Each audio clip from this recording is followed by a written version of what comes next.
Gracias por asistir hoy aquí de nuevo a este webinar Zender sobre ventilación. Concretamente, hoy hacemos la séptima jornada de webinars llamado Si conocemos el aire que respiramos en nuestro entorno, y es para hablar precisamente de cómo influyen la calidad de aire y los contaminantes interiores en las personas, en nuestra salud. Como os decía, este es el séptimo webinar y me alegra especialmente daros la bienvenida a todos los que estáis aquí. En primer lugar, como siempre, esperamos y deseamos que estéis todos bien y las familias también. Y desde el equipo Zender os damos la bienvenida y ánimos a todos.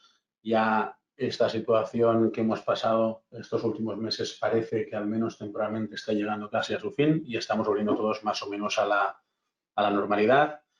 Pero nosotros desde Zender hemos querido seguir utilizando estos webinars durante todo este tiempo para seguir dando ese conocimiento, transmitiendo esa formación y esas charlas que nos caracterizan.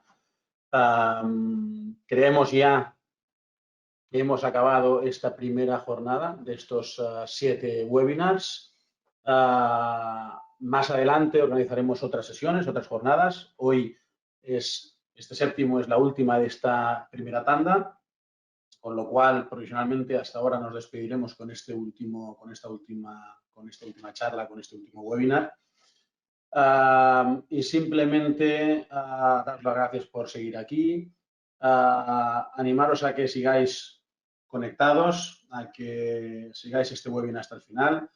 Es un webinar donde vamos a hablar más allá de conceptos teóricos, sino conceptos prácticos y saber qué pasa con nuestra salud y qué pasa con el ambiente que respiramos dentro de nuestras viviendas, nuestras oficinas o en los espacios cerrados. Con lo cual os animo a que lo sigáis. Aprovecho antes de todo para felicitar de nuevo, como siempre, al equipo Zender que hace posible que estos webinars se realicen cada semana.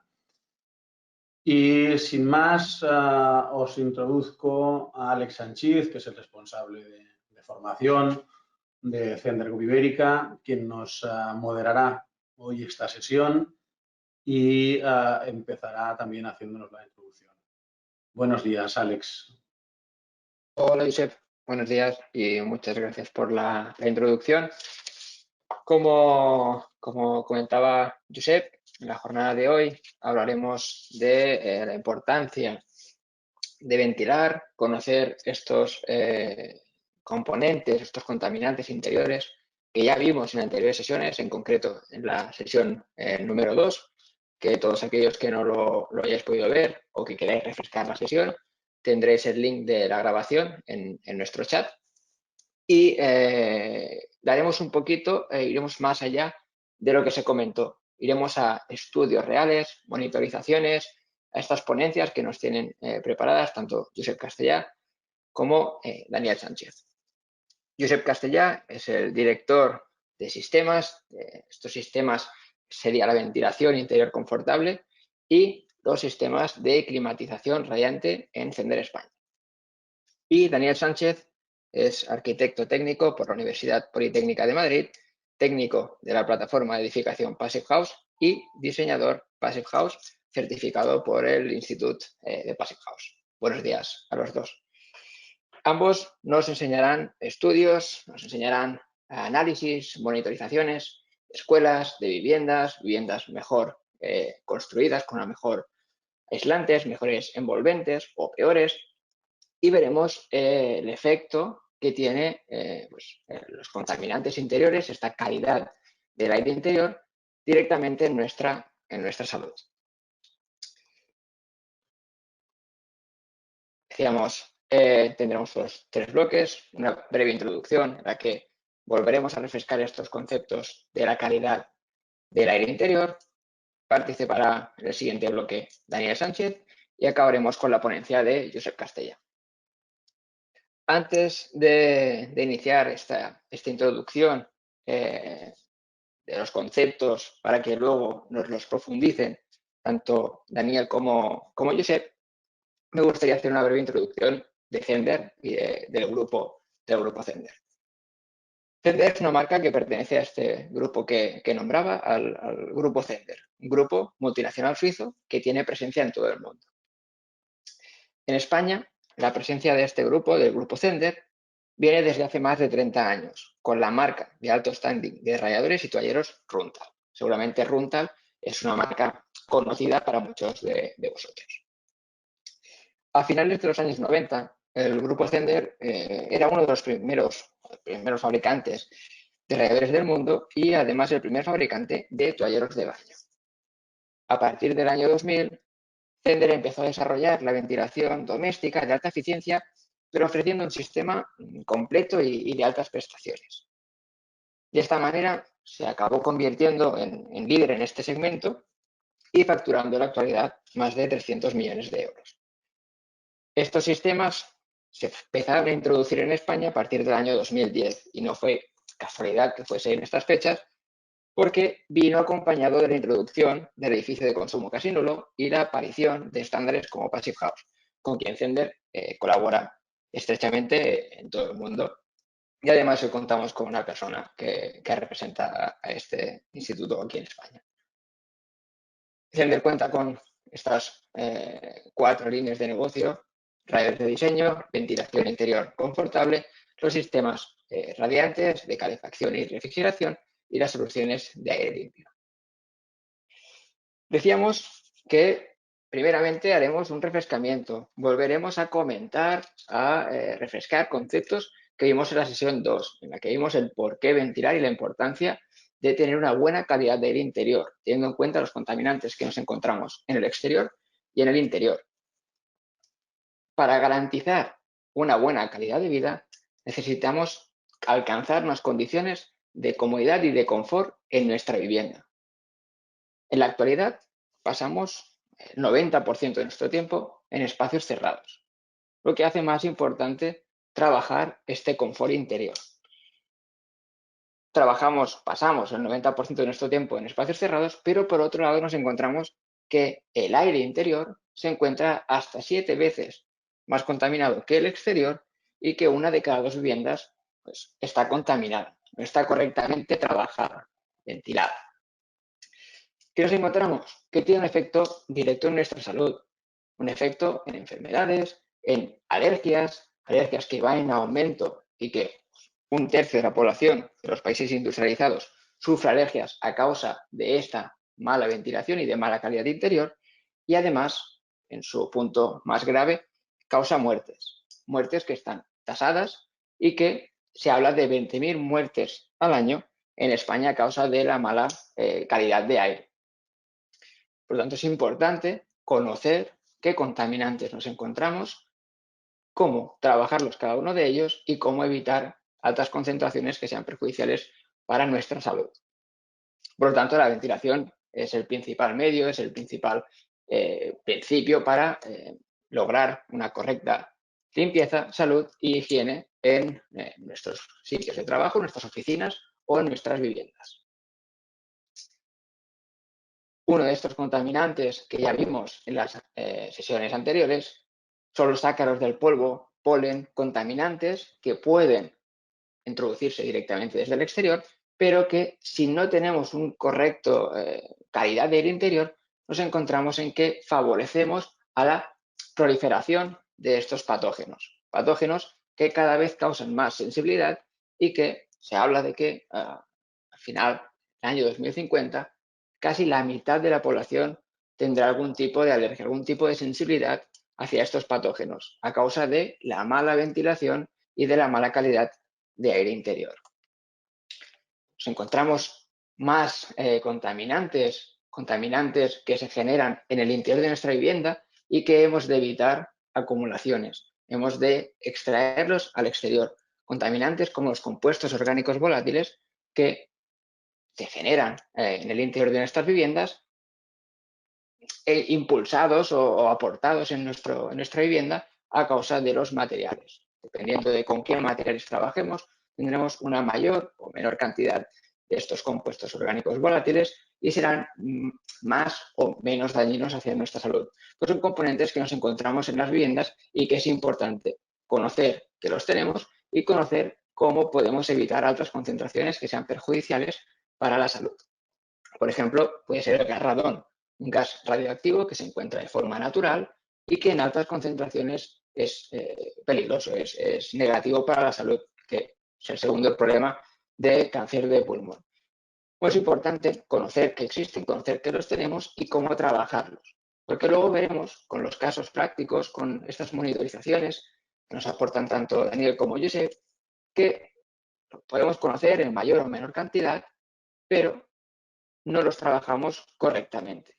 Y conseguimos, de mala manera, tener ambientes interiores insalubres. Son dañinos para nuestra salud y por lo tanto es importante trabajarlos correctamente.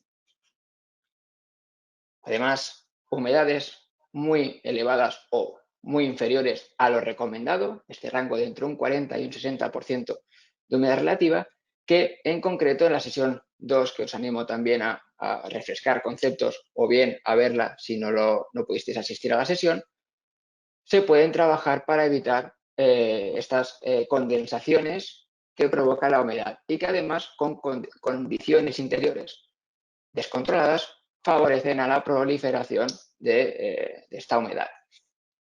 La principal causa de las humedades por condensación es la falta de ventilación. Y en esta sesión 2 contamos con la participación de Roberto Amores, es CEO de Isla Sin Obra, y nos explicó en concreto cómo actúa él desde su empresa para evitar estas condensaciones por humedad, estas humedades por condensación, mejor dicho, con la aplicación de sistemas de ventilación, garantizando una correcta ventilación que nos mantenga una buena calidad de aire interior y nos mantenga un buen rango de humedades interiores. En nuestro día a día, con la cocina, con el baño, con el simple hecho de respirar, estamos generando humedad. Humedad que hay que extraer y hay que controlar. ¿Controlar cómo? Con un sistema que me garantice una gestión automática de las necesidades de ventilación, que me garantice una buena calidad de aire interior, teniendo en cuenta qué necesidades tengo para mi vivienda o para mi local a trabajar. Y un caso importante a tener en cuenta, que además aquí con la participación de Daniel le dará su punto de vista y su experiencia a estas viviendas que cada vez tienden a ser más herméticas, porque en la actualidad nos encontramos que una vivienda convencional contará con muchas infiltraciones, con esta comunicación incontrolada desde el interior con el exterior y viceversa. ¿Qué nos encontramos? Que ahora queremos una vivienda hermética, una vivienda que esté muy bien aislada del exterior. Y nos encontraremos que en nueva obra o en reformas aplicaremos ventanas con altas prestaciones, una buena hermeticidad de la vivienda, buenos aislamientos y además evitaremos los puentes térmicos, los puntos débiles de nuestra vivienda. ¿Qué conseguiremos? Una vivienda hermética, una vivienda muy bien aislada del exterior. ¿Qué conlleva? Que hay que tener especial atención con la calidad del aire interior, porque nos podemos encontrar con el edificio hermético, con este llamado síndrome del edificio hermético. ¿Qué es y por qué se produce? Bueno, se produce porque no tenemos una correcta ventilación, la ventilación que tenemos es insuficiente. Y nosotros, uno de estos contaminantes que se encuentra en la gran mayoría de las viviendas porque no están correctamente ventiladas y al ser algo al ser algo que no podemos controlar, que no tenemos datado, nos encontramos que la gran mayoría de nosotros nos encontramos con viviendas que tienen valores de CO2, de dióxido de carbono, elevados. Elevados que son perjudiciales para la salud. Perjudiciales porque nos producen insomnio, dolores de cabeza, irritación, mal descanso.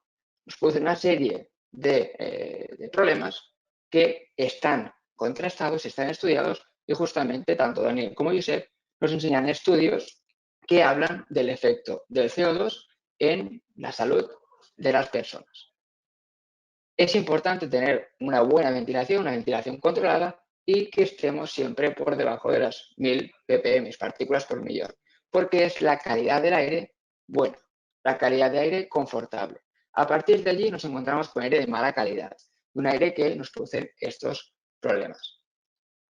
si tenemos una ventilación controlada, una ventilación constante, seremos capaces de controlar estas concentraciones de CO2 y evitar problemas de salud.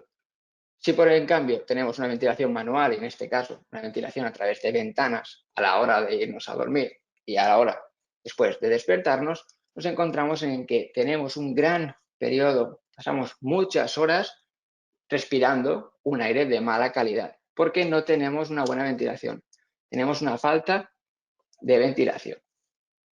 Y visto esto, sobre todo haciendo especial hincapié en lo que hemos visto referente al impacto del CO2, Daniel Sánchez nos explicará, en este caso, diversos estudios en escuelas, en viviendas código técnico, viviendas más enfocadas al Passive House, en las que han estudiado el impacto tanto de la humedad como del CO2 en los ocupantes de estos espacios y han obtenido datos de si la calidad del aire es óptima o no. Buenos días, Daniel. Buenos días, Alex. ¿Se me oye? Hacemos el control y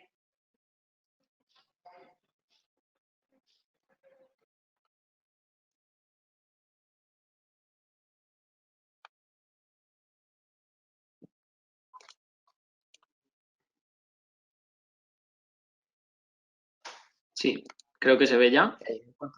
sí, ya pues. Sí, voy.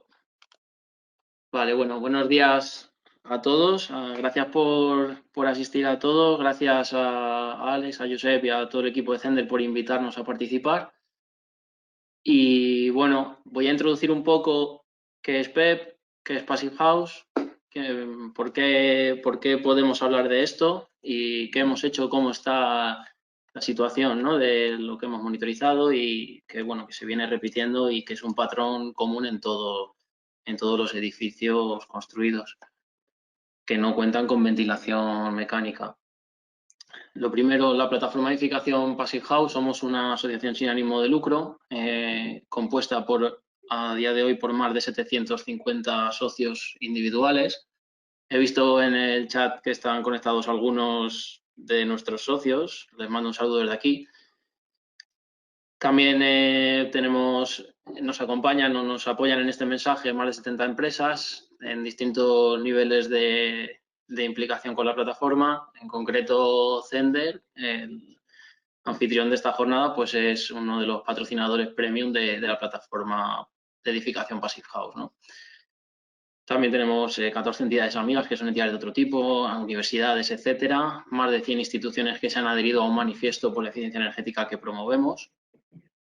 Y digamos que en términos de implantación del estándar, la evolución es que a día de hoy tenemos casi 120.000 metros cuadrados certificados de superficie de referencia energética y en proceso a 2 años vista con compromiso de certificarse otros 330.000 metros cuadrados. Este dato lo damos pues para poner un poco, para demostrar un poco la evolución del estándar en nuestro país, ¿no? Digamos que el crecimiento de los últimos años está siendo exponencial. Y esta gran aceptación que está teniendo el estándar en España, tanto ahora en España como en otros países centroeuropeos en años anteriores y en otros países fuera de Europa en los que está también desarrollándose, pues es porque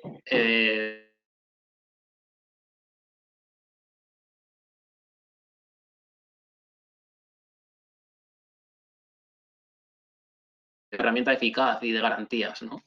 En los últimos 2 años se ha certificado el doble de las Super 8 y en los próximos años se certificará el doble que en los 10 primeros.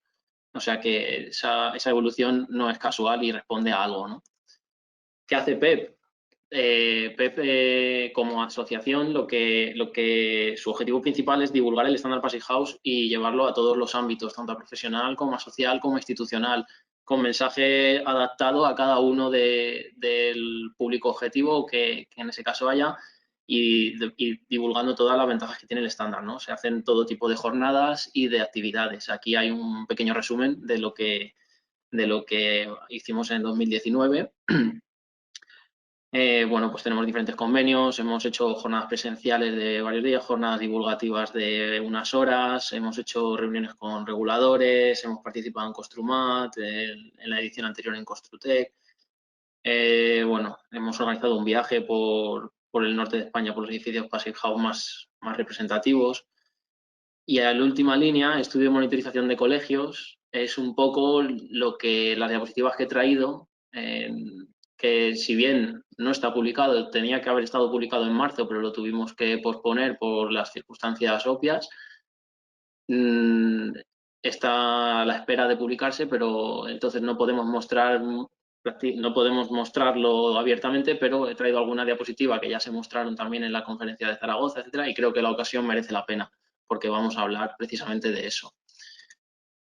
El estándar Passive House, para quien no lo conozca, lo introduzco muy rápidamente, es un estándar de construcción prestacional. Define unos requisitos que tienen que cumplir los edificios y no te impone ningún sistema constructivo, ni ningún material, ni ninguna marca concreta. Te da total libertad de diseño y de cómo llegar a esos requisitos. Evidentemente vas a tener que hacerlo de una manera concreta que vamos a explicar ahora después, pero siempre tienes margen de libertad. ¿Qué consigue o cuál es el secreto fundamental? Digamos que el consumo reducido de energía para las demandas de calefacción, de refrigeración y de todo y tanto de energía primaria de todos los conceptos del edificio es, digamos, lo primero que se ve, ¿no? Pero el secreto realmente está en el elevado confort interior que se garantiza dentro de los edificios. Es decir, no solo estás consumiendo poca energía, sino que estás manteniendo unas condiciones interiores de alta calidad en el edificio, ¿no? Esto es precisamente lo más importante del estándar Passive House. Lo primero que se ve es la parte energética, lo importante es esto, la parte de confort interior. ¿Cómo se llega a alcanzar los requisitos que marca el estándar Passive House, ¿no? Esta es una diapositiva ampliamente conocida del Passive House Institute que marca 5 principios básicos. Nosotros hemos añadido el 0 y el 6 porque entendemos que están implícitos, pero no está de más visibilizarlos. Y bueno, básicamente diseño bioclimático, esto no nos sorprende, esto se viene haciendo desde toda la historia de la arquitectura. Aislamiento, un buen aislamiento, generalmente con mayor espesor que en el código técnico. Ausencia de puentes térmicos, es decir, que ese aislamiento sea continuo y bien colocado por toda la envolvente y que no se generen puentes térmicos que nos puedan producir puntos fríos, etcétera, y pérdida energética, claro. Hermeticidad de toda la envolvente, que toda la envolvente térmica del edificio sea hermética al paso de infiltraciones de aire no deseadas, que nos van a hacer perder mucha energía. Utilizar carpinterías de altas prestaciones. Generalmente vamos con vidrios triples y marcos potentes en la mayor parte de las climatologías de España. Y ventilación mecánica con recuperador de calor es un principio en sí mismo y por eso casa también, ahora lo voy a explicar, por qué casa también el concepto de casa pasiva con la ventilación mecánica con recuperador de calor, ¿no? Y luego, bueno, el último principio, protección solar en climas como en España o en países como en España y del sur de Europa, que tenemos muchísima radiación solar, es fundamental protegerse del sol cuando no lo necesitamos, ¿no? En épocas de verano.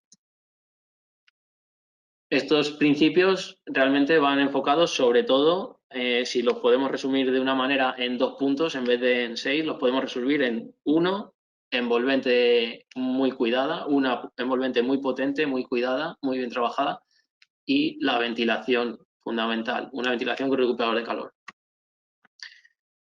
Esa envolvente, pues digamos que los 4 primeros edificios, los 4 primeros puntos, perdón, van enfocados a generar una envolvente del edificio. No necesariamente tiene que coincidir la envolvente geométrica del edificio con la envolvente térmica. Esto es importante aclararlo. Vamos a trabajar esa envolvente, tenemos que garantizar esa continuidad de aislamiento, esa continuidad de hermeticidad, pero en la envolvente que nosotros decidamos, ¿no? Este concepto es, digamos, el concepto fundamental de casa pasiva. Ya el código técnico de la edificación está evolucionando en ese sentido. Está incrementando los requisitos de aislamientos, está pidiendo menores valores de U, de transmitancia térmica de los cerramientos, está incrementando los requisitos de las carpinterías, en su nueva revisión que se publicó en diciembre, ¿no? Y que entrará en vigor ahora ya en el próximo mes, creo, o dentro de 2. Entonces, se está mejorando mucho la envolvente, pero ¿qué pasa? Que no hay que descuidar sobre todo la ventilación. Cuando tenemos una envolvente muy hermética, muy bien trabajada, que tiene pocas infiltraciones, que es necesario para la eficiencia energética, se hace aún más importante garantizar esa ventilación interior para evitar precisamente patologías, altas concentraciones de CO2, etcétera, ¿no? Ahí es donde casa muy bien el concepto de ventilación con el de casa pasiva, ¿no? O el estándar Passive House. Luego, a mayores, en el estándar Passive House, digamos que el objetivo principal es ese, reducir demandas, pero evidentemente no se olvida otros conceptos que hay que tener, ¿no? Al final, la poca demanda que tengamos, el poco necesidad energética que tengamos, vamos a entregarlo con equipos de alta eficiencia energética, de cualquier tipo y de cualquier vector energético. Ahí el estándar Passive House igual nos vuelve a dar libertad, puede ser electricidad, puede ser gas, puede ser cualquier otro sistema que consideremos. Y a mayores, evidentemente, generación de energía renovable in situ. Qué duda cabe, si tienes muy poca demanda, tienes mucha facilidad para generar in situ, incluso ser un edificio nulo en cuanto a balance energético o de edificio positivo, ¿no? Cuando llegamos a este punto, en nuestras presentaciones, cuando llegamos a este punto explicamos mucho más todos los principios, nos extendemos más, pero empezamos a hablar también de todas las ventajas que tiene el estándar Passive House, ¿no? Aquí hay una pequeña lista de ellas, pero realmente hoy nos vamos a centrar en esto, en la calidad de ambiente interior, que es lo que nos garantiza, ¿no? Y en concreto, sobre todo en confort hidrotérmico y en calidad de aire interior. Entendiendo por esto confort hidrotérmico, temperatura y humedad y calidad del interior, vamos a centrarnos solo en CO2, no vamos a entrar en otros compuestos, como ha dicho Alex, de BOX, es decir, compuestos volátiles orgánicos o formaldehídos, etcétera, etcétera, ácaros. Hoy no voy a hablar de eso. Entonces, fundamentalmente, ¿cómo consideramos o cuáles son los rangos en los que consideramos que un edificio o que un ambiente interior puede estar en condiciones de confort? En cuanto a temperatura, hablamos de un rango entre 20 y 25 grados de temperatura durante todo el año. En invierno estará más próximo a 20 y en verano más próximo a 25, pero ese es el rango. En cuanto a humedad relativa, se establece que un rango adecuado es entre 40 y 60% de humedad. Y en cuanto a concentración de CO2, pues ya lo ha adelantado un poco Alex, ¿no? Por debajo de 1000 partes por millón de concentración de CO2 es una concentración adecuada. Por encima de ahí ya empieza a ser un aire de mala calidad. Aquí, en este punto, llegados a este punto, ¿no? Para estas midiendo estas tres variables, digamos que estas son las tres variables como mínimo que debemos monitorizar en un edificio, en un ambiente interior, para ver si está bien o no. Nosotros llegados a este punto, es común que en nuestras charlas de Passive House y en nuestras jornadas llevemos pequeñas sondas que son equipos muy sencillitos que se pueden colocar encima de la mesa donde estás exponiendo y te va dando en ese momento mediciones de temperatura, mediciones de CO2, mediciones de humedad, ¿no? Aquí en este momento es cuando introduzco en una de estas charlas una sociedad de PEP llevó un equipo de medición a un aula de un colegio, en concreto de un instituto público de Vitoria con 17 alumnos en un mes de noviembre, creo. Y este era el resultado en cuanto a temperatura que dio, ¿no? Si nos fijamos abajo las horas, 8:30 de la mañana cuando entran en clase, aquí abajo a la izquierda, están pues por 16 grados de temperatura más o menos, ¿no? Y la temperatura va subiendo lentamente hasta llegar a los 20 grados prácticamente a las 2 de la tarde, ¿no? Si tenemos en cuenta que las clases en esta edad son pues de 8:30 a 3 o a 2:30 realmente, como está aquí monitorizado, solamente el último tramo de la última media hora de la jornada estuvieron en una temperatura más o menos adecuada. Esto era un poco lo que se venía buscando, ¿no? Demostrar eso, que, bueno, cómo se comportan los edificios, que no son passive house, etcétera. Y esto fue lo que dio la monitorización, ¿no?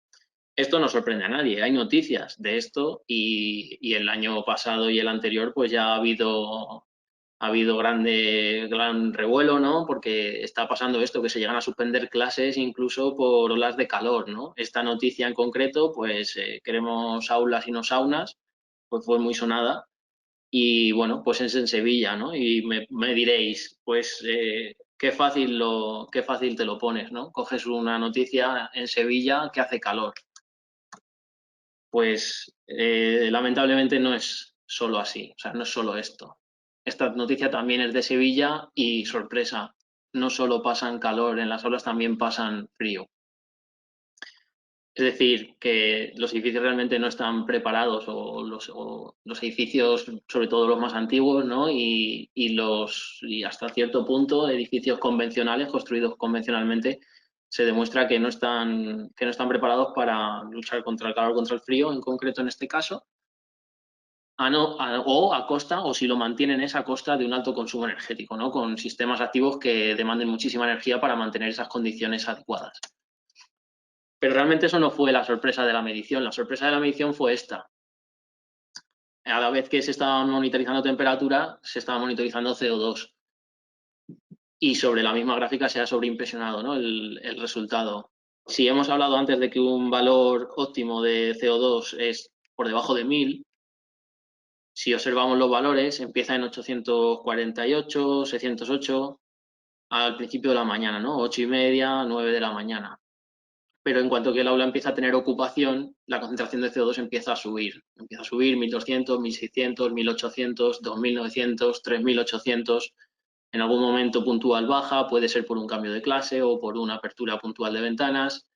Incluso llega hasta un pico de 4000, casi 4400, ¿no? Al final de la jornada. Es decir, que si marcamos en rojo todo lo que está por encima de 1000, todo lo que es un aire de mala calidad, sorpresa, que toda la jornada están con un aire de mala calidad. Es decir, en ningún momento de la mañana han estado en condiciones de confort en cuanto a CO2. En cuanto a temperatura, solo habían estado media hora, pero si miramos solo CO2, en ningún momento, y si cruzamos ambas, pues tampoco, ¿no? En ningún momento de la mañana.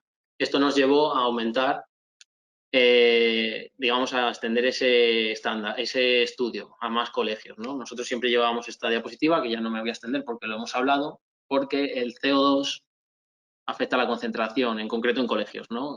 Por encima de 1000 ppm se empieza a ver afectada la concentración y según va subiendo, pues se puede llegar a tener incluso sintomatología de dolores de cabeza, jaquecas, somnolencia, etcétera, ¿no?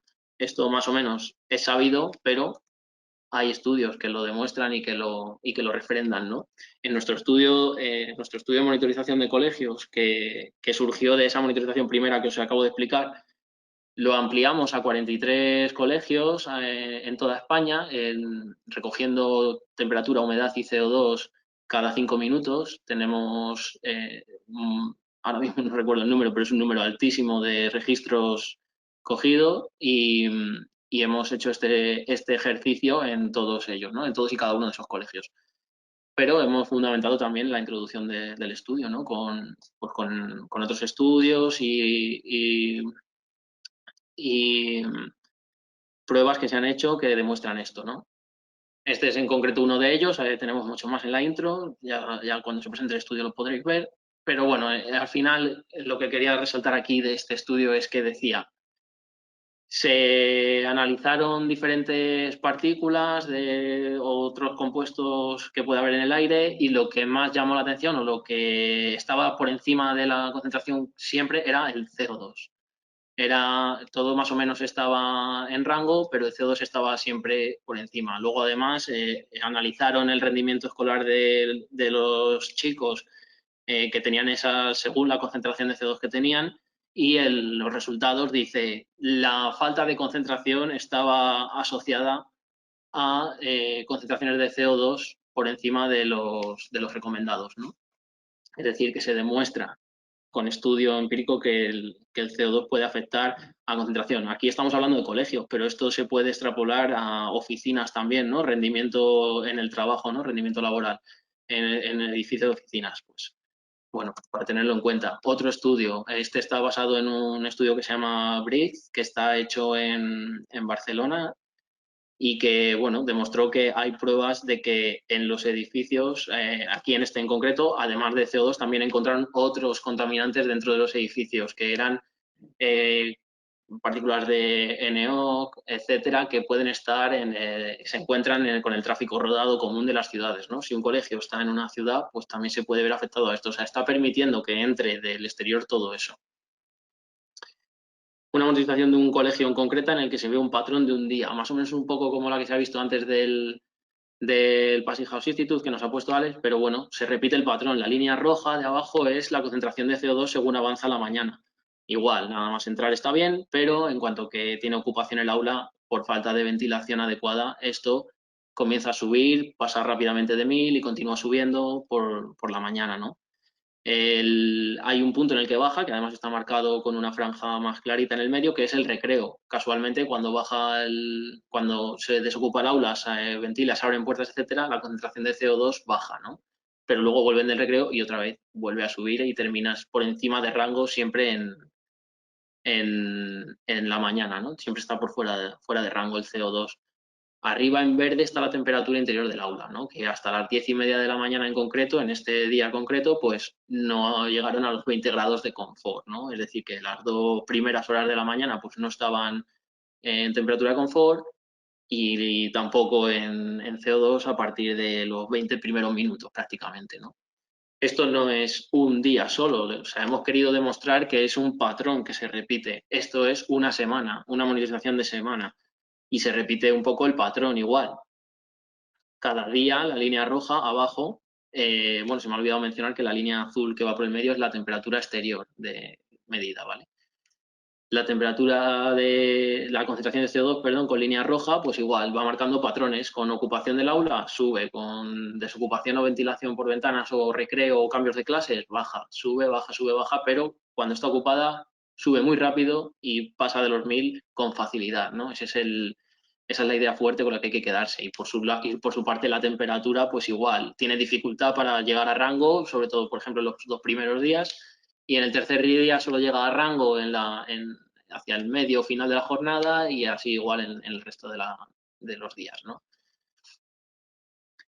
Al final lo que hicimos fue recoger toda la maraña de puntos, todo el bloque de mediciones que tenemos. Esto es de un colegio en concreto, pero tenemos de todos ellos, ¿no? Y lo que hacemos es ponerlos sobre este gráfico resumido realmente, que es la gráfica de confort de Snieders, ¿no? Que es lo que está, bueno, editada por el Passage House Institute. Básicamente lo que hace es representar de izquierda a derecha la temperatura y de abajo a arriba de la humedad, ¿no? Humedad relativa. El rango que está en gris oscuro sería el rango de confort, el rango que está en gris clarito sería un rango de confort extendido que podría ser válido. Y todo lo que está fuera de eso, pues es rangos fuera de confort, bien por baja temperatura, bien por alta humedad, etcétera.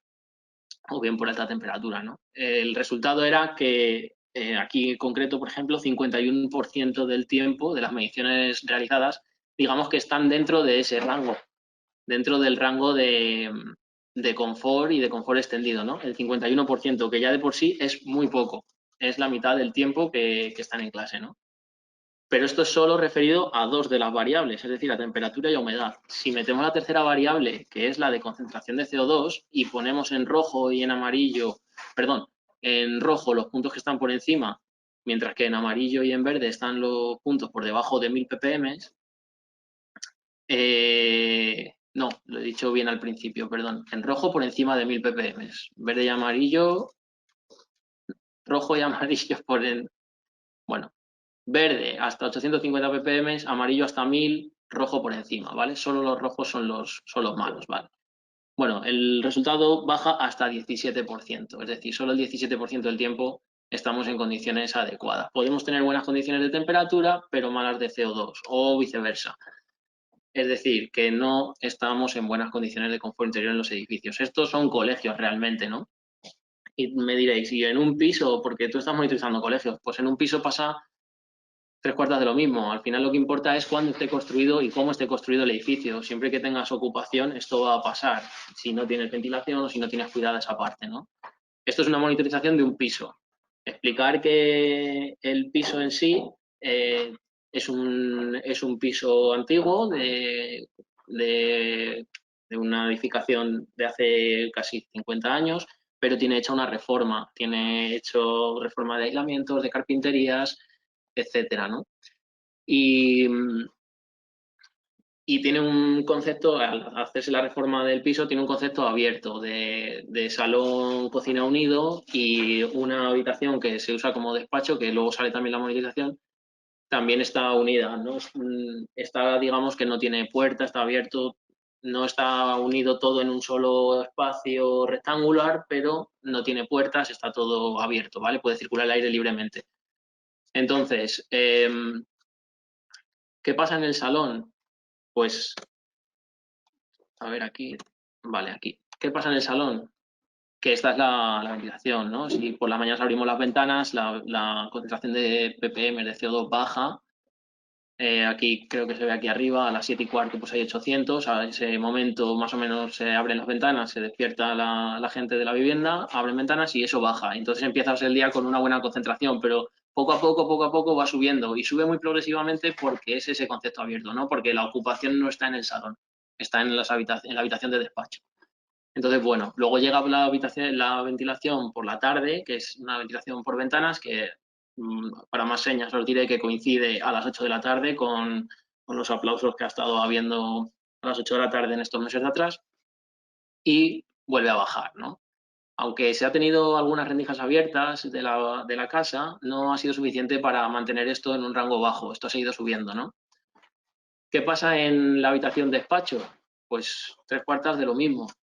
Se ventila por las mañanas, la concentración de CO2 baja mucho hasta niveles de 400, de 600, etcétera. Y en la jornada laboral de 8:30 a 6, más o menos, esto sube más pronunciadamente, se mantiene por encima y termina al final de la jornada en un valor muy alto, ¿no? De CO2. Luego por la noche, pues como pierde la ocupación, ¿no? Pues esto continúa bajando.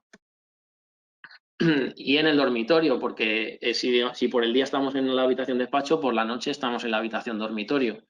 Pues casualmente en la habitación dormitorio la concentración alta de CO2 se da precisamente en el periodo de ocupación, ¿no? Se demuestra aquí en torno a 2400 constante de 12 de la noche a 8 de la mañana, ¿no? Igual, a la mañana pues se abren las ventanas y la concentración de CO2 baja rápidamente.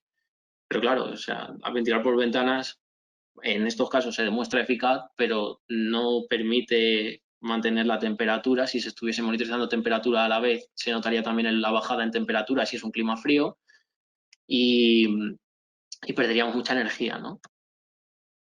Y ya para terminar, por contra, en Passive House, pues monitorizaciones de edificios Passive House, ¿no? Aquí una monitorización de temperatura exterior en línea azul y una monitorización de temperatura interior en línea rojo, ¿no? Pues toda la temperatura medida en la Passive House en la línea roja está en el rango entre 20 y 25 grados, ¿no? Cuando en el exterior pues estamos en temperaturas empieza en 17, pero luego se mantiene en torno a los 10 grados, 7-10 grados. Entonces, bueno. En cuanto a humedad, que no la hemos mencionado mucho antes, pero igual, monitorización en humedad en todo un mes de noviembre del año pasado, ¿no? En una Passive House, pues entre 40 y 55 constantemente, siempre en rango. Y en cuanto a CO2, pues igual, de nuevo, ahora la escala de 1000 se ha cambiado, todo lo que está por debajo de 1000 está por debajo de esa zona roja, es decir, que toda la monitorización se mantiene por debajo. En rojo es un fin de semana con más ocupación y más movimiento de las personas dentro de la casa, y en azul es una monitorización en un día laborable, donde la familia ha salido a trabajar fuera de la casa, ¿no? Pues al final se mantiene todo en rango siempre por debajo de 1000. Y en un colegio, pues esto es una monitorización de un colegio passive, igual. Se mantiene en rangos por debajo de 1000, lo supera levemente en algunos puntos, pero en ningún caso por encima de 1500. Y ya por último, para terminar, lo ha mencionado también Alex, no dejo de mencionarlo, es una novedad en el código técnico que se ha aprobado en 2019, gas radón. Es una principal causa de cáncer de pulmón en las personas no fumadoras. Es importante, por eso el Código Técnico ha incluido este artículo, este apartado en su nueva revisión. Hay que protegerse del gas radón. No quiere decir que solo la ventilación sea el método para reducir el gas radón en los edificios. No quiere decir que ese sea únicamente el camino. Y de hecho hay que todavía hacer muchos estudios y muchas monitorizaciones para demostrarlo, pero bueno, las primeras monitorizaciones, aquí os traigo un ejemplo, monitorizaciones de gas radón en edificios con ventilación mecánica con recuperador de calor, ventilación de doble flujo. Cuando la ventilación está conectada en estos edificios Passive House se mantiene por debajo de 50 becquerelios hora en la concentración. Cuando esto está apagado, la media está en 150. Para que os hagáis una idea, el código técnico ha establecido un límite de 300 becquerelios hora para la concentración en nuestros edificios, pero sin embargo la recomendación a nivel de la Organización Mundial de la Salud es por debajo de 100 becquerelios hora, lo que sería adecuado o intentar tener por debajo de 100, aunque el código técnico de momento lo ha establecido en 300. Entonces, bueno, ahí lo dejo el tema del radón también. Y nada más, muchas gracias. Josep, Alex, si queréis coger los mandos. Muchas gracias por tu presentación. Interesante ver estas monitorizaciones porque vemos la importancia, ¿no? o la calidad de aire con la que nos encontramos en nuestro día a día, en todos aquellos espacios en los que hacemos vida y pasamos este 90% del tiempo que decíamos anteriormente. Y además, nombrabas, ¿no? Pasamos grandes periodos de tiempo fuera de rango. Incluso en la escuela era significativo ver este 17% de tiempo dentro de unas condiciones óptimas. Y además ahora Josep nos enseñará, nos explicará un estudio en el que veremos el efecto del CO2 tanto en una persona enferma como en personas sanas que hacían pruebas y diferentes test para comprobar la calidad de nuestro sueño, de nuestro descanso, de nuestro día a día, con unas mejores o peores condiciones o concentraciones de CO2. También animar a todo el mundo que está presente, que si tiene alguna duda para Daniel, tanto para Daniel como para Josep, o la parte de introducción que hemos visto, pueden formular su pregunta en el chat y al término de la ponencia de Josep, haremos una ronda de preguntas para poder dar respuesta a todas aquellas preguntas que se puedan crear. Así que animo también a todo el mundo que crea conveniente hacer alguna pregunta, que se anime y en el chat nos formule estas dudas. Bueno, sin más dilación, le paso también el micrófono, en este caso, a Josep Castellà y bueno, nos vendrá a explicar este caso, este estudio, que viene realizado desde un compañero Zender Holanda, y veremos el impacto que tiene las concentraciones de CO2 en la salud de todos nosotros. Buenos días, Josep. Hola, Alex. Buenos días a todos. Gracias, Alex, por la introducción. Buenos días a todos de nuevo.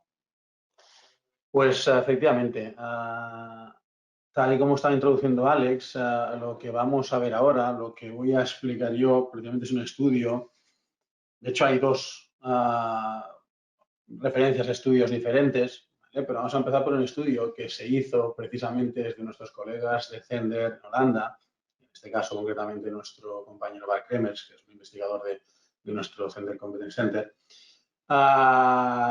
donde se evaluaba precisamente cómo afectaba la exposición a CO2, en este caso, a un enfermo, una enferma de Alzheimer. Veremos qué hicimos, qué medidas se hicieron, ¿no? Y a qué conclusiones llegamos. Es un estudio muy sencillo, además hecho con unos medios, entre comillas, muy básicos, pero yo creo que es un muy buen ejemplo para ver realmente si esto nos afecta o no. Hasta ahora hemos visto lo que precisamente Daniel nos ha enseñado es la realidad, ¿no? Y lo estaba también ahora explicando precisamente Alex. Hemos visto la realidad de lo que tenemos en nuestras viviendas, de lo que tenemos en nuestros pisos, de lo que tenemos en las escuelas con nuestros hijos. Y lo que vamos a ver ahora precisamente es, ¿y eso cómo se puede traducir? ¿No? ¿Qué nos pasa si realmente convivimos en estas situaciones? Simplemente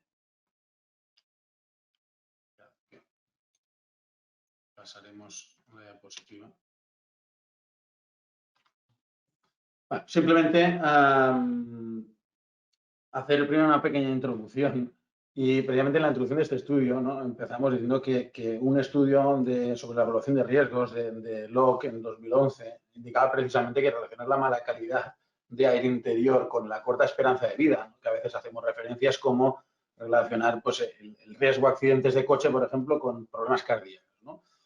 Pero sí que es verdad, y además cada vez se está demostrando más, que la mala calidad de aire tiene un efecto directo sobre el descanso de las personas, con lo cual al final sí que tiene un efecto directo contra la salud de las personas. Y aquí precisamente nuestro estudio lo que hacía era hacer referencia a un estudio realizado por Strom-Tetzen en 2014, en el que se hacía una serie de mediciones y ensayos con gente, ¿vale? Esto también lo veremos después de este estudio de manera rápida, porque es al final el estudio original. En este caso, y concretamente, en el estudio original, que hemos hecho desde Zehnder, nos encontramos con la situación de esta enferma de Alzheimer, donde después de una visita al médico estaban viendo que tenía una serie de episodios complejos durante el día, con un carácter introvertido, emitiendo sonidos. Durante las noches especialmente es cuando más se notaba pues, que empezaba teniendo una serie de ronquidos, apneas, sueño agitado, como escenas de pánico al despertarse, algo que obviamente pues, les tenía preocupados. A raíz de la consulta con el médico, decidieron ver qué estaba pasando, si podían analizar la calidad del aire, de la estancia, el ambiente interior, que pudiera o no estar influyendo, ¿no? Y de ahí fueron a hacer una serie de análisis. Contactaron con Zehnder, que son especialistas o son especialistas precisamente en sistemas de ventilación y mantener la calidad de aire dentro de espacios. Y lo que se decidió es pues, algo muy sencillo, monitorizar y ver qué estaba pasando. Lo que se hizo, aquí podéis ver la imagen de la habitación, una habitación completamente normal, y lo que se hizo es, o se propuso, en este caso al marido, es poner un sensor de CO2, incluso tapar la pantalla. Os enseño precisamente el sensor que se utilizó, que es un medidor Waller, es bastante común, donde podemos ver siempre constantemente la concentración de CO2 que tenemos en la vivienda. Incluso tapó la pantalla para no generar ningún tipo de vamos a decir, de efectos sobre el marido, ¿vale? Para no saber lo que estaba pasando. Y se le pidió que anotara cada vez que tuviera un episodio esa persona, el que fuera, fuesen ronquidos, apneas, despertares de alguna manera, pues ir anotándolo, ir anotando cuándo había pasado, qué hora era y qué concentraciones de CO2 tenía en aquel momento. Como veis aquí incluso está la libreta con la imagen, con el blog, con las notas que se iban tomando. Esto se hizo durante 5 semanas. De hecho, se hizo del 5 de febrero al 13 de marzo de 2014. Si vemos, primero lo que hicimos es evaluar para tener, de alguna manera, después de analizar unos cuantos días el CO2, anotar qué pasaba. O sea, qué pasaba significa abriendo ventanas, como podéis ver en este gráfico, tenemos con una ventana abierta y puerta abierta, con la puerta cerrada y ventana abierta, ¿vale? Con las dos cerradas, y lo que estamos haciendo es en función de la ocupación, sin nadie, con una persona o con dos personas, se sacó una especie de ratio de más o menos qué concentraciones de CO2 podía haber, ¿vale? Se sacó este gráfico. Y a partir de ahí lo que se fue es anotando cada vez que había alguno de esos episodios en el enfermo. Este gráfico que veis a continuación, perdonad que me he pasado una, fue el resultado de estas semanas. En este caso, aquí se enseña durante 5 días y veis las anotaciones y lo que fue pasando, lo que habíamos tomado en ese bloc de notas, lo que se podía ver después en el gráfico. Y es contrastando esas notas con lo que había estado el data logger monitorizando y almacenando. Veamos que, si os fijáis donde pone estos puntos de RESTful, significa que es descanso, sin demasiado problema. Previamente había tenido algunos casos de apneas, de despertar pues, de repente o algún tipo de gritos. Si os fijáis, cuando pasaba esto se anotaba y lo que hacía el Mario era abrir las ventanas. Cuando abría las ventanas bajaba la concentración de CO2 y se comprobaba como al cabo de media hora, 45 minutos, automáticamente precisamente volvía a dormir sin ningún problema. De ahí lo que se hizo fue un control durante esas 5 semanas y mediante la primera prueba que habíamos hecho, que era más o menos saber qué niveles de concentración de CO2 teníamos abriendo y cerrando ventanas, intentar mantener unos niveles, pues siempre con una ventana abierta o si no con la puerta del pasillo o ambas, en función también de la climatología, porque aquí no había ningún sistema de ventilación instalado, era algo muy sencillo, era solamente abriendo ventanas y asegurando que la calidad de aire con aire fresco exterior se rebajaba y eliminamos ese CO2. Y lo que vimos es como efectivamente durante todo este tiempo, siempre que se mantenía todo el nivel, como veis en esta línea que tenemos por encima, un poco por encima de los 800, 850 ppm más o menos, no tenía absolutamente ningún problema. Es decir, teníamos el paciente, en este caso el enfermo, tranquilo.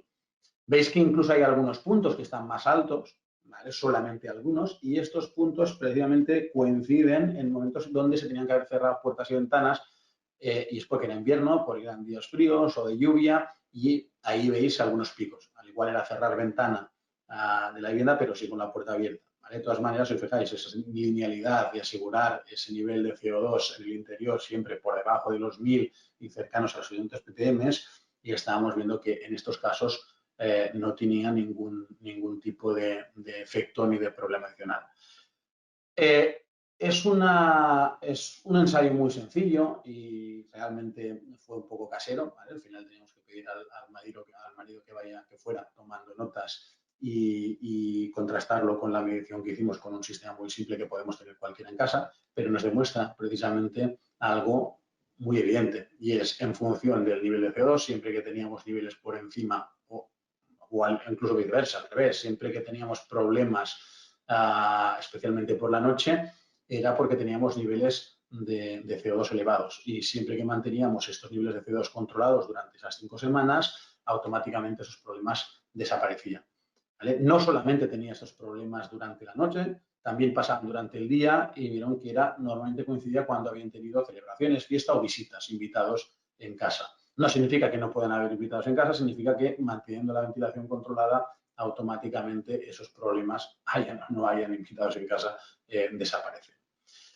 Este estudio precisamente se publicó en el REMA y, como os decía, estaba hecho había seguido el ejemplo de un estudio publicado que es el que veis aquí en las referencias, precisamente por Strom-Jettetchen, que es lo que ahora también quiero hacer un poco de referencia y que hablaba del efecto de la calidad de aire a la hora de dormir.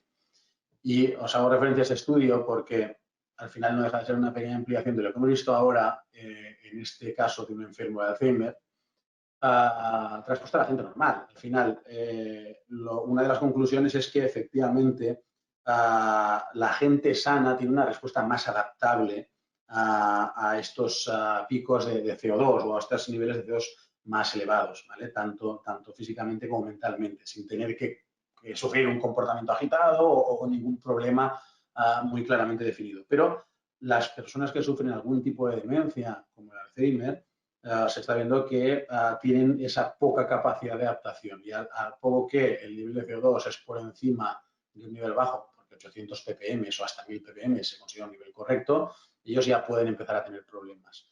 Pero, ¿qué pasa si evaluamos esto en cualquier persona, ¿no? Pues aquí lo que se hizo en este estudio precisamente fue evaluar esto en diferentes personas. Se cogieron varias personas, ahora os lo explicaré, y se tuvieron monitorizando durante unas cuantas semanas.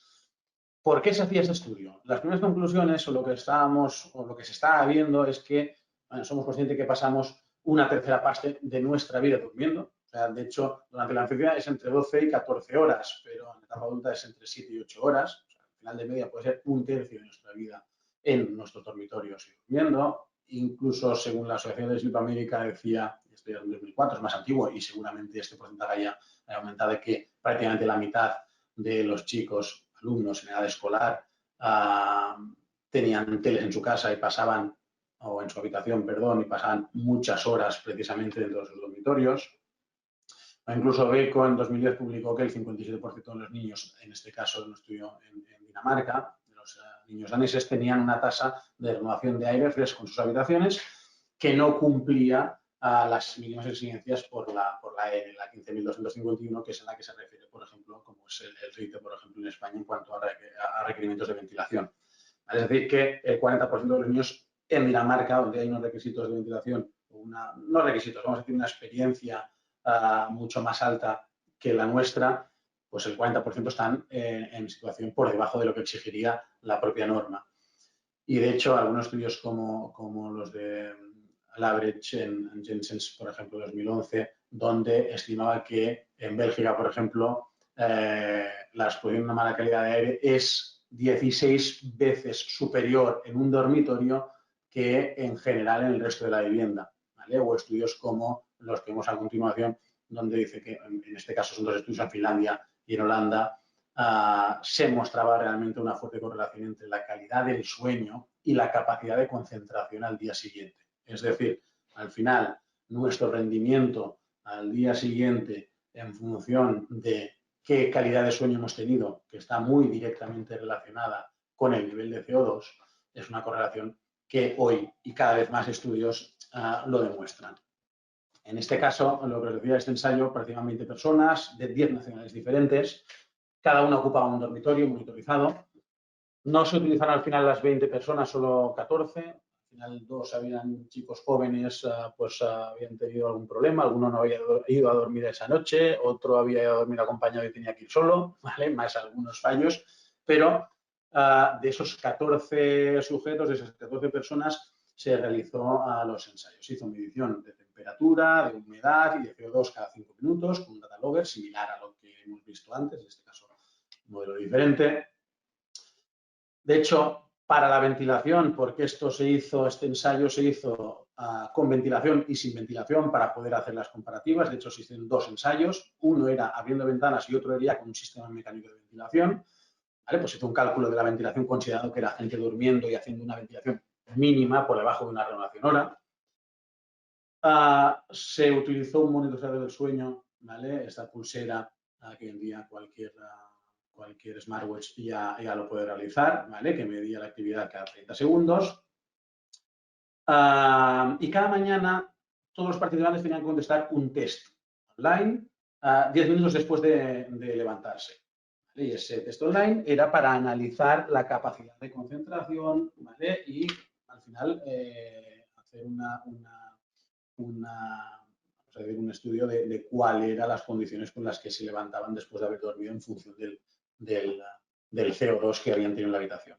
De hecho, estos dos test, el test de Partington, que es una especie de test de secuencias de números, ¿vale? Que es un test rápido, era solo 3 minutos, y este Grammatical Reasoning Test de Baddeley, que es también un test típico básicamente de razonamiento.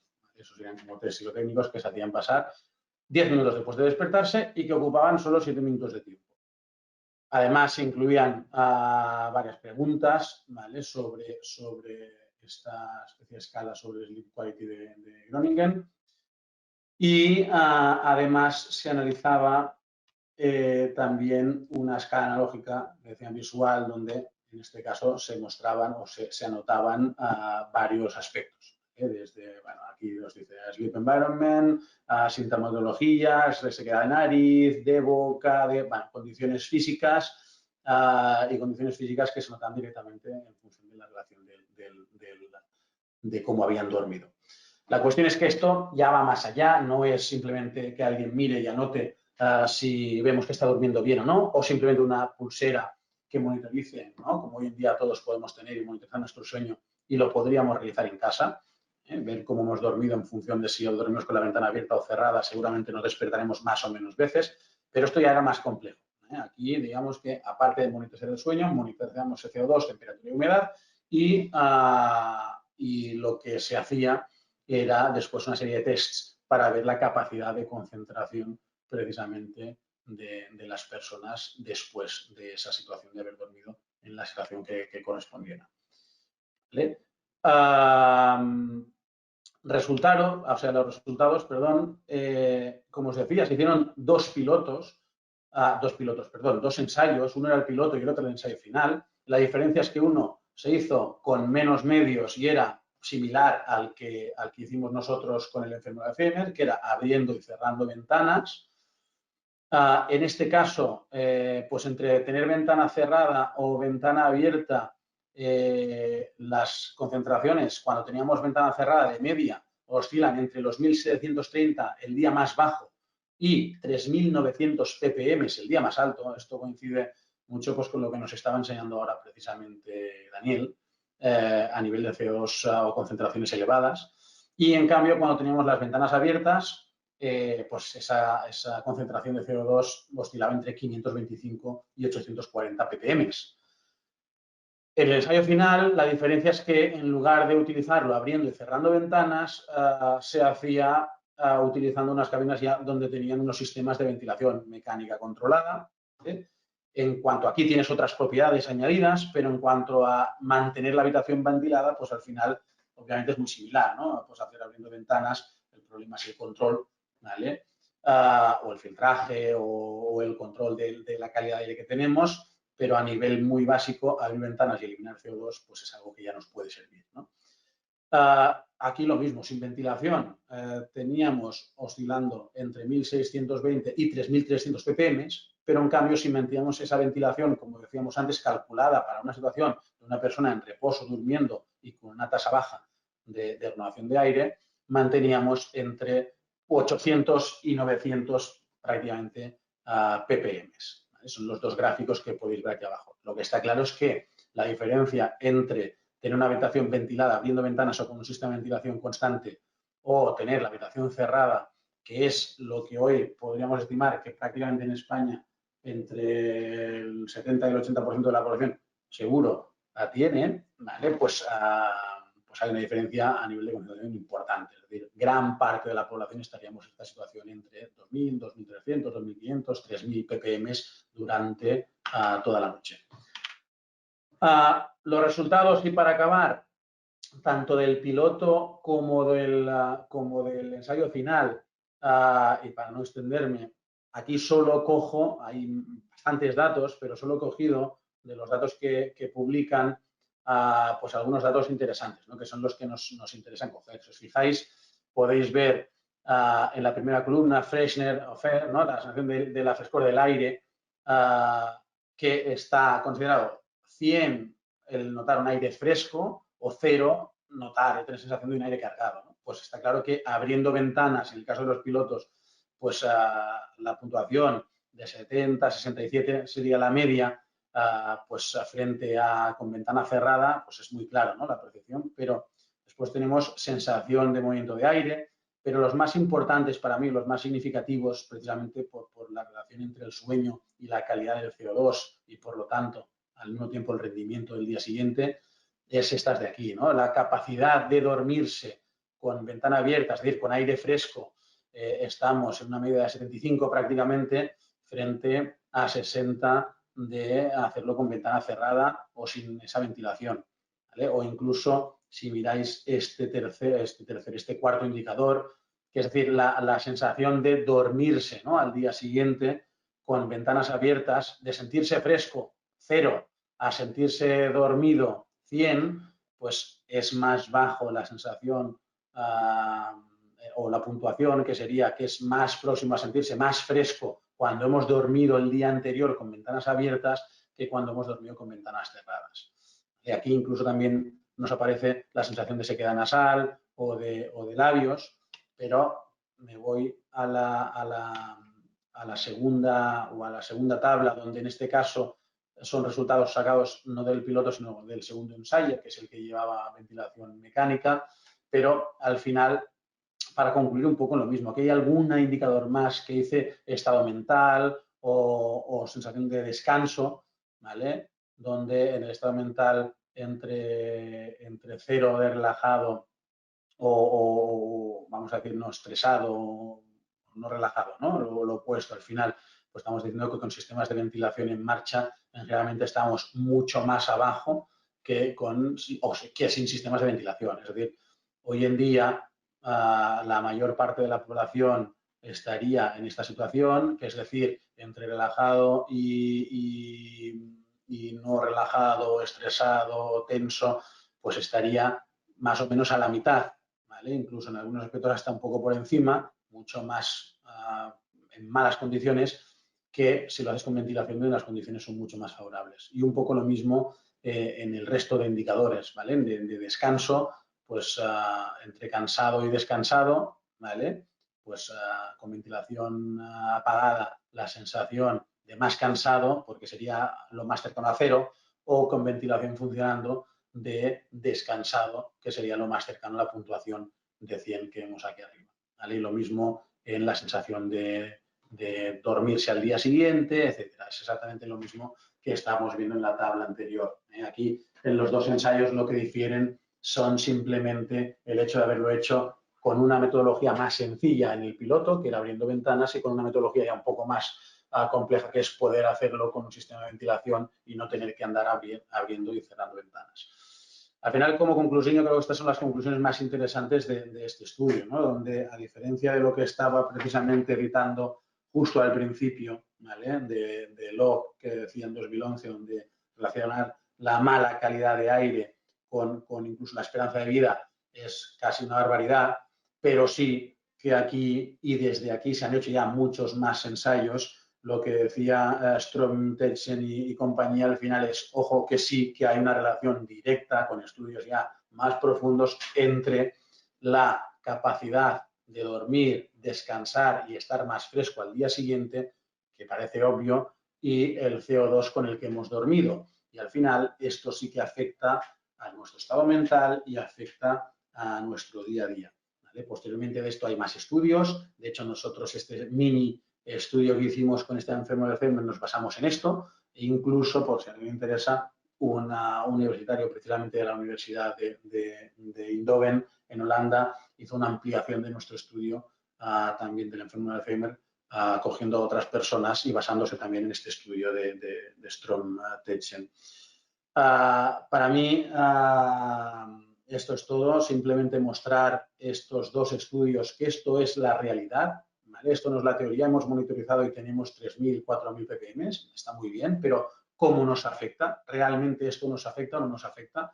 Mucha gente que vive, y precisamente con lo que nos ha explicado hoy precisamente Daniel Sánchez, que viven en casas pasivas o casas de bajo consumo que obligan a tener sistemas de ventilación constante, precisamente de lo que muchos reconocen ellos mismos es que, aparte del consumo, aparte de la eficiencia energética, lo que notan es que al hecho de tener un sistema de ventilación constante, siempre funcionando y controlado, e incluso monitorizar el CO2, una de las cosas que notan es esa diferencia en el descanso, esa diferencia en el dormir y esa diferencia en cómo se levantan al día siguiente.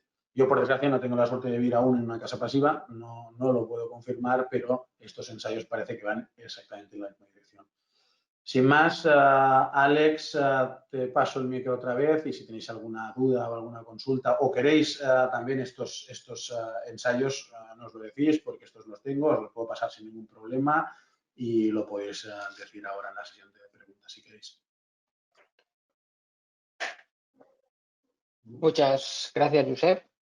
Estamos mirando el chat y no hay ninguna consulta, pero bueno, me gustaría añadir que creo que ha sido muy interesante. Ya has hecho esta conclusión, pero bueno, ver que estos datos, estos números que a lo mejor nos enseñaba Daniel de estas monitorizaciones, de estos estudios, tienen un impacto real en nuestra calidad y que se puede cuantificar en cuánto mejor puedo dormir o puedo descansar.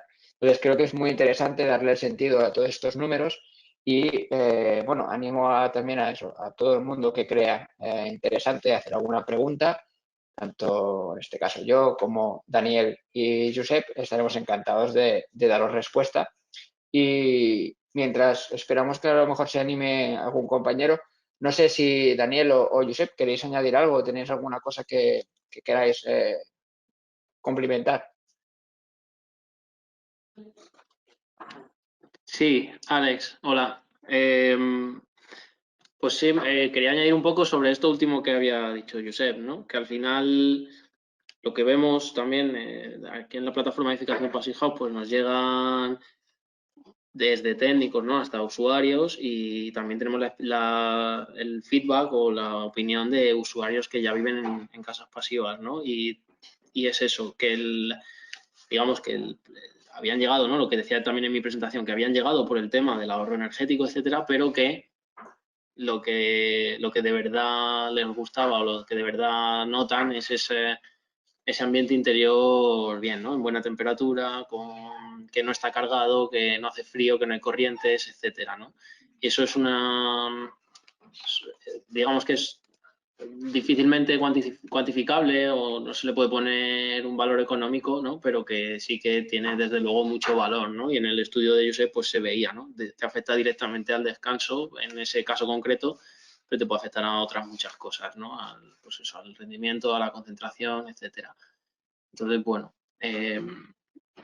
lo que quiero reforzar el mensaje no es que para aquellos que vayan a hacer tanto si es una vivienda nueva o una rehabilitación, una reforma de una vivienda, que tengan en cuenta eso, ¿no? Que es importante, o sea, es fundamental ventilar, asegurar que lo estamos ventilando bien, ¿no? Que como hemos visto, como el código técnico ya está pidiendo más hermeticidad y mejores prestaciones en la envolvente, Passive House, por supuesto, muchísimo más. Y por eso, precisamente, cuanto más estemos hermetizando esas envolventes, más importante va a ser tener en cuenta o el introducir sistemas de ventilación en los edificios, tanto en código técnico como en proyectos Passive House, por supuesto. Sí, totalmente de acuerdo con lo que comentas. Y al final, que va un poco a pie de lo que hemos acabado la parte de la introducción, de que, bueno, cada vez tenemos viviendas más herméticas y que no hay que olvidar la ventilación y una correcta ventilación para evitar, pues, problemas como hemos visto después, puede ser la concentración de CO2. Josep, no sé si en este caso tú quieres añadir alguna cosa más.